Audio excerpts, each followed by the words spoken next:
আসাদ ভাই সামনে থেকে বসাই দিতে বলেন ভাই, একটু ভাই সামনে থেকে বসাই দিতে বলেন ভাই, বসলে ভালো হয় ভাই। প্রিয় সাংবাদিক ভাইরা, আমাদের এই সহযোদ্ধা ভারত হাসানের উপরে শহীদ মিনারে গতকাল কিভাবে ন্যাক্কারজনকভাবে হামলা করা হয়েছে আপনারা সকলে দেখেছেন। এর প্রতিবাদে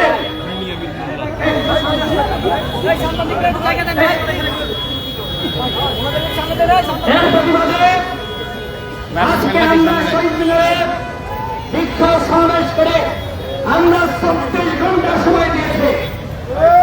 আমরা গতকাল থেকে আন্তরিকতা এবং সৌজন্যতা দেখাচ্ছি। গতকাল আমরা শাহবাগ থানায় এসেছিলাম, আজকে আমরা শাহবাগ থানায় এসেছি। এখানে এসে আমরা অচিকে পাইনি। অচি নাকি আসামি ধরার জন্য গিয়েছে। এরপরে আমরা এখানে অফিস সাথে ভাবে কথা বলেছি, রমনা ডিসির সাথে ভাবে কথা বলেছি। তারা আমাদেরকে আশ্বস্ত করেছে তারা অনতিবিলম্বে আসামিদেরকে গ্রেফতার করবে। আমাদের পক্ষ থেকে আমরা 24 ঘন্টার আলটিমেটাম ডিসিকে দিয়েছি। 24 ঘন্টার মধ্যে যদি এই আসামিদেরকে গ্রেফতার না করা হয় তাহলে আমরা 24 ঘন্টা পরে আমরা সুষ্ঠু মন্ত্রণালয় ঘেরাও করব এবং শুধু ঘেরাও করে আমরা ক্ষান্ত হব না, তার ক্ষমতা নিশ্চিত করব। তিনি কেন আসামিদেরকে ধরলেন না, তিনি কি তাদের সাথে আঘাত করেছেন, আমরা সেটা জানতে চাইব।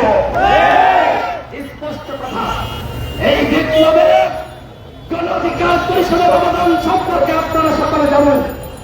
আমাদের 11 জন সহযোদ্ধা শহীদ হয়েছে, অসংখ্য সহযোদ্ধা গুলিবিদ্ধ হয়েছে।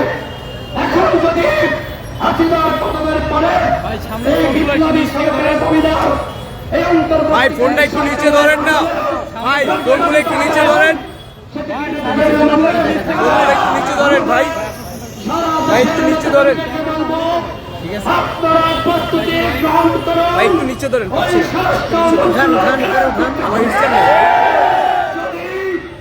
আমি আবার বলছি, ভারতের মাথায় কপ দেওয়া হয়েছে, তাকে হত্যাপ্রস্তের উদ্দেশ্যে হামলা চালানো হয়েছে। 24 ঘন্টা সময় দেওয়া হলো, 1 সেকেন্ড বেশি সময় পাবেন না। এর মধ্যে আসামিদেরকে গ্রেপ্তার না করলে সমস্ত মন্ত্রণালয় ঘেরাও করা হবে, একই সাথে তার টুকরাকে নিশ্চিত করা হবে। এই সবার তাদের সমাধিকে শান্তিপূর্ণভাবে ঘরে ফিরে যাওয়ার আহ্বান জানিয়ে আজকের এখানকার আমাদের যে জমায়েত সেটি আমরা সমাপ্ত ঘোষণা করছি। ভালো থাকবেন, আল্লাহ হাফেজ। জনতার অধিকার আমাদের অধিকার। আসসালামু আলাইকুম। আমরা কিন্তু আপনাদেরকে দেখানোর চেষ্টা করছিলাম যে গতকালকে